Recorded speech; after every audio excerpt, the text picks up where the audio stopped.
When the Jets drafted quarterback Zach Wilson a couple of years ago with the second overall pick in the NFL draft, most Jets fans thought that by this time he'd be sliding into year three, having established himself as a franchise quarterback and ready to take this team to new heights. Didn't quite work out that way. Let's talk about it.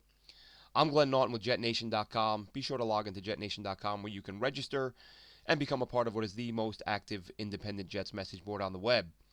So Zach Wilson, as we know, mired is the Jets' number two quarterback this year behind future Hall of Famer Aaron Rodgers, following 2 seasons of up and down, mostly down play. But there is some good news, no matter how minuscule, no matter how minute it may be. Zach Wilson, through his first 2 seasons as a pro, has been a guy who has had shaky confidence, has been unable to make the easy throws. We've mentioned it a million times on our show that whether it's a short pass over the middle, whether it's a screen pass to his left, to his right, he's launching balls into the third row. He's throwing balls at receivers' feet, and it's been really ugly. Zach Wilson has been bad for reasons that nobody foresaw. That's part of the funny part of the Zach Wilson. For those who kind of were against the Zach pick, have been rooting against him from the time he arrived. A lot of the talk is that, well, we all knew this was going to happen. Nobody called this. Even Zach's harshest critics, if you think back to when he was drafted, probably the number one criticism of him is that he was playing low-level competition and all of these tight window throws he was making were going to be interceptions in the NFL. You can't make that throw in the NFL, it'll get picked off, which is really nowhere near what has been the problem with Zach Wilson. Zach Wilson can't only not make a tight window throw in the NFL right now. Zach Wilson can't hit the house. It's been embarrassing. Intercepted balls because he's trying to get into a tight window. That's not a factor when you're nowhere near the target. It's been painful to watch. It's been, again, you won't find a pre-draft analyst, myself and a million other Jets fans watched closely as the draft approached. Nobody said when Zach Wilson comes to the pros, his accuracy is going to be among the worst in the NFL, some of the worst we've ever seen. Nobody was saying that. All the talk was about low-level competition. The throws he's making against, Navy are not throws he'll be able to make in the NFL. That hasn't been the issue. And it's really, if you look at what he did in college, and for all of those, the Jets drafted him based on one throw. Listen, if you don't care enough to follow closely, don't pretend you do. That could not be farther from the truth. We know multiple outlets, multiple experts, multiple insiders, multiple talent evaluators talked about how Zach Wilson was, the number two quarterback behind Trevor Lawrence in that draft. He wasn't drafted based on one throw. If you believe that, I don't know what to tell you. I mean, you're just kind of regurgitating a ridiculous line that you heard somebody say and you thought it was funny, so you're sticking with it. Not funny, not true, but, carry on and do what you're going to do. And this isn't me defending Zach Wilson. Anyone who's followed me since this draft, I 100% wanted Zach Wilson to be the pick at number two, but I have been one of his harshest critics when his play has suffered. I'm not one of these fans that ties myself to my predictions and therefore has to make excuses when they're wrong. Up to this point, I have been dead wrong about Zach Wilson, and I'll say that. I'm not going to blame Mike LaFleur. I'm not going to blame it. I mean, listen, there's accountability that you can spread around everywhere. Mike LaFleur is not without some blame. But Zach Wilson's got to be able to complete a screen pass. And if you as a fan are going to blame that on something other than Zach Wilson, I mean, just own it. You like the guy. I liked him. I wanted him to be the pick. He was the pick. He's been a disaster. He's flashed a little bit early on, but there's been a lot more darkness than there has been, moments of whatever you want to call it. When you think the light has come on, it actually gets dark, and Zach looks like he's playing in the dark. And it's been tough for Jets fans to watch. Now Aaron Rodgers comes in, and you hope that he can help bring him along. And now here we are a few days into camp, and we're hearing again, and listen, I get that it's only camp. And again, the detractors who don't want to sort of show any degree of optimism for Zach Wilson will say, well, so what? It's just camp. And then they'll turn around 2 seconds later when Garrett Wilson makes a catch or when Aaron Rodgers makes a throw. Any other player on the roster makes a play. It's everyone's, whooping it up and hooting and hollering and what a great job. But then Zach Wilson does something right and it's, oh, well, so what? It's just camp. And Zach's got a lot to prove. If I had to bet money right now, even with endorsing the pick and wanting him here, if I had to put money on it, I would say things don't pan out for him. Just because statistically speaking, you look at his performance, it's among the worst in the history of the league. It's highly unlikely he bounces back and becomes a top-notch quarterback. However, if it was ever going to happen, bringing Aaron Rodgers in to help bring him along, you can't tell me that there was a better solution than this, a better answer to the question, how do we fix this kid?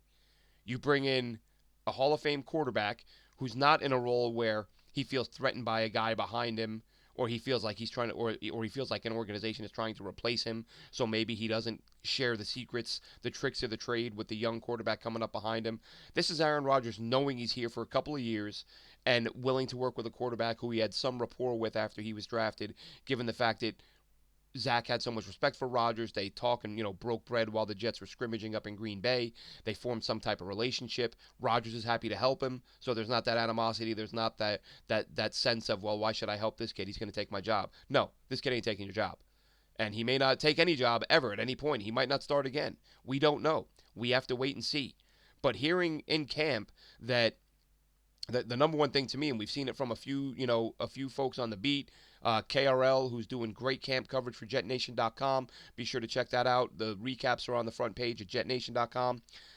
Everyone's saying that Zach looks more confident, and to me, that's been the number one issue. I said last year. I said during his rookie year after the Falcons game, and I've talked about this, how he reminded me of a guy with the yips like Chuck Knobloch with the Yankees, right? Short throws that are just going in the dirt, where guys are open and he's not reaching them. And that's psychological. Zach Wilson has the physical ability, the physical skills to throw a pass, a short pass.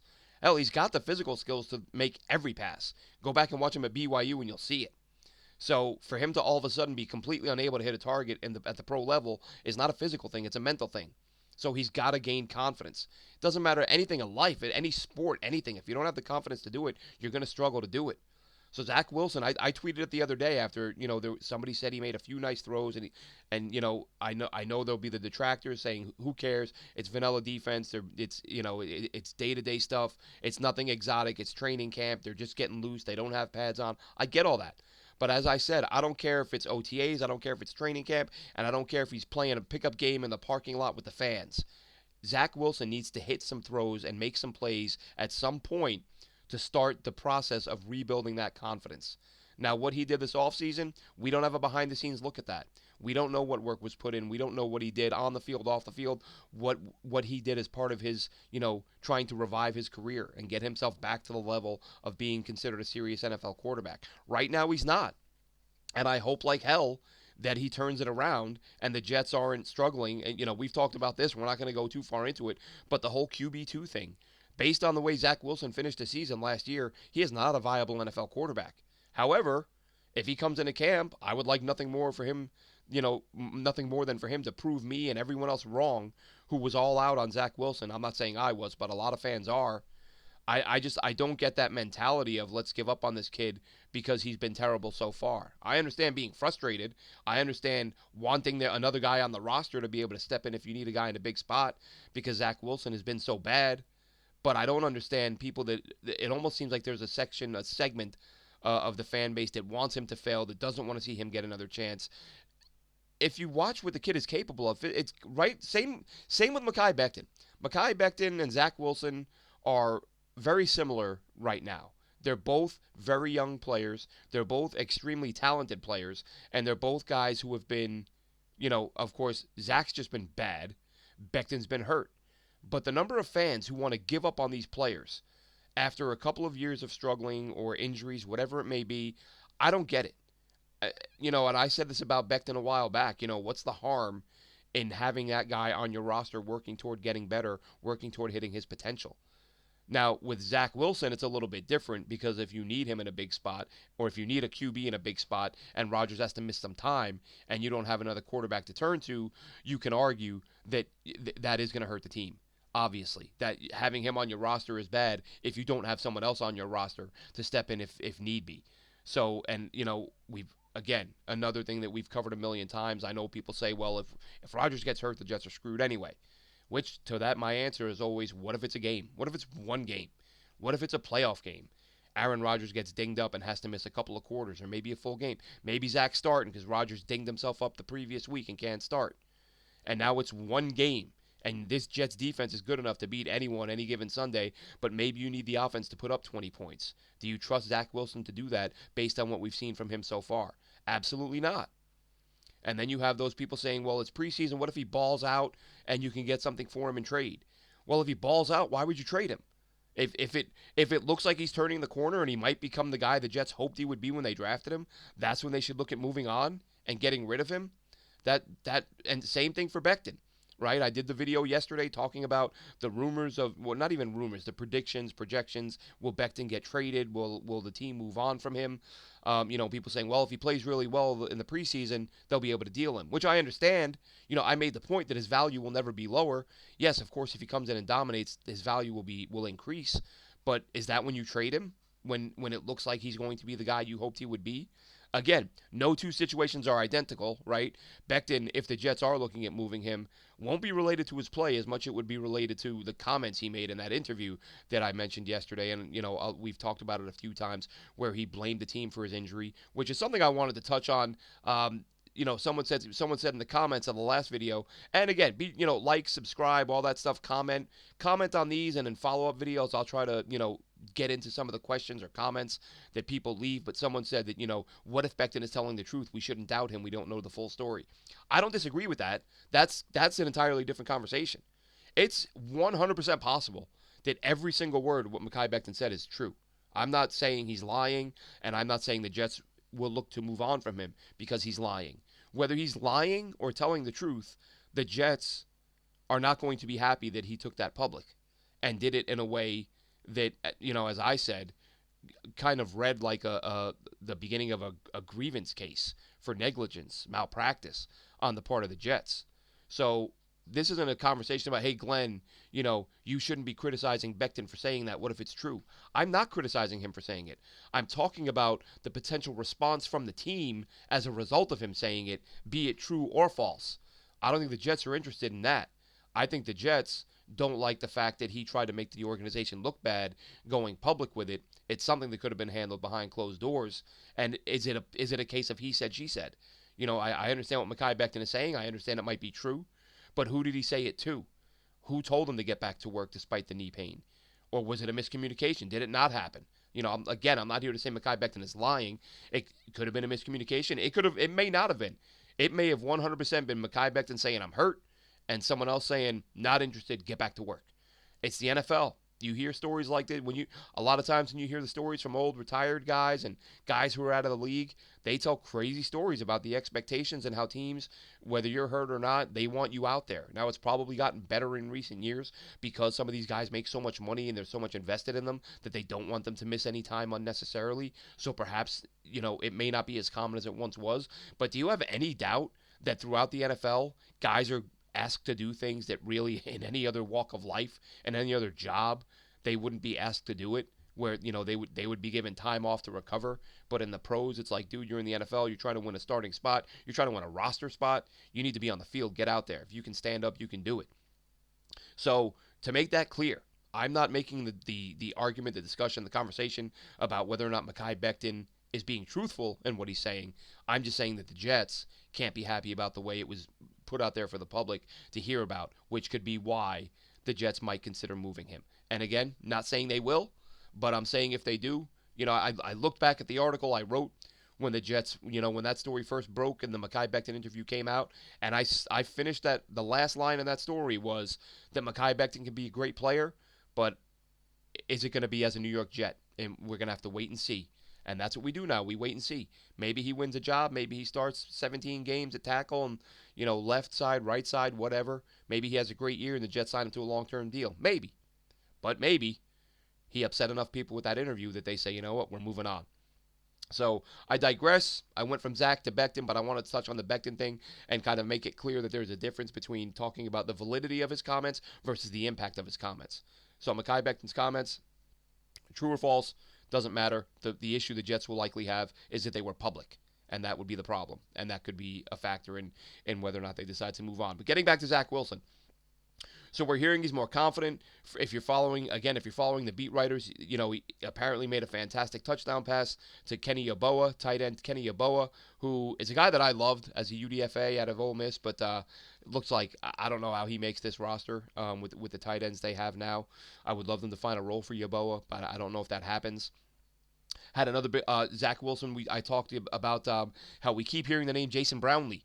Right, I did an article on him yesterday. A guy that I loved pre-draft, guy who's playing well. Looks like he's fighting for a roster spot. Like has a real shot at a roster spot. That big play he made down the right sideline where he ripped the ball away from Brandon Eccles. That was a Zach Wilson throw. So we saw some big time throws from Zach Wilson yesterday. We saw him putting the ball in a good spot when it had to be, and we saw him. We're seeing those who are there, in person, watching him perform, saying that he looks like a more confident guy. And really, to me, with Zach Wilson, that's the key right now. Yes, there's a lot he has to work through. There's a lot that has to happen. But step number one for Zach Wilson to get himself back in the conversation of being not a franchise quarterback at this point. That's sort of back burner. That's where you want him to get to. But right now, the talk is about, can you get this guy to be a viable quarterback who can run an offense and not shoot you in the foot, not go out there and complete 56% of his passes, 55% of his passes, give you a 1-to-1 touchdown to interception ratio. Again, it's not the TD interception ratio a lot of the critics predicted. Oh, every throw he makes is going to be, won't work in the NFL. That's not what we're seeing. We're seeing a guy who can't complete a pass. And this struggling the struggles he has had through his first two seasons, it's got to get cleaned up. We did see a little bit last year when he got in those games late in the season, even though as a whole he played terribly. We did see him hit some of the easy throws, which it's a weird thing to say, right? For an NFL quarterback, we shouldn't be getting excited about high school throws. But that's the issue. That's probably been his biggest issue in terms of when he's throwing the football. Of course, there's also the issue of bailing on clean pockets, which something I believe it was Zach Rosenblatt commented on a couple of his throws yesterday, where he climbed the pocket, made an accurate throw, didn't bail, didn't take off. So as pockets were collapsing around him. So these are, again, I'm not sitting here saying Zach Wilson is fixed, and I told you so. He was the right pick. Thank goodness he's going to be the guy. Not saying that at all. All I'm saying is Zach Wilson we're seeing little baby steps. And that's what this was. This was a true, honest, 100% reset. Like the Jets looked at Zach Wilson and said, this gets broken. We need to sit him down. And the plan at the end of last year would have been to sit him for the rest of the year had we not seen Mike White get his ribs broke. Everybody got hurt last year. But once Zach Wilson was benched, he would not have seen the field again. I know Robert Saleh said he would, barring a Week 17 situation where maybe you put him on the field for a couple of plays. Zach Wilson was not going to start again last year. He ended up starting because of injuries and regressed again, looked even worse. But there were some aspects of his game that looked a little bit better, and now he's had a full offseason to work on it. Now he's got Aaron Rodgers mentoring him, and the little things that we need to see, and I've said it a million times this offseason, is that I think it's up there with Zach Wilson. It's in his head. So we've got to see the confidence. And if that's showing itself early on, great. And that's why I've said, listen, folks, I don't get wrapped up in preseason results, but Zach Wilson being able to do these little things, whether it's the Hall of Fame game, whatever game it may be, whatever preseason game it may be, those will be big because those are still game situations. And I'm not talking about what defenses are going to be doing. Yes, you're going to see vanilla defenses. Yes, you're going to see predictable stuff. But do you think last year's version of Zach Wilson would be making the easy throws regardless of what defenses were doing? It didn't matter what defenses were doing. It didn't matter if he was under pressure. It didn't matter if there was a defender in his face. It didn't matter if the back out of the backfield or the receiver by the sideline was in press coverage or had a man in his face and Zach had to alter the throw. None of that mattered. Nothing mattered. He couldn't complete a simple pass.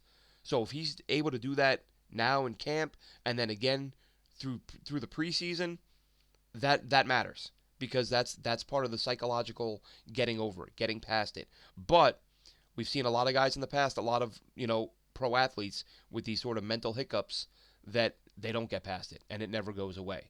So that's why it's important for Zach Wilson.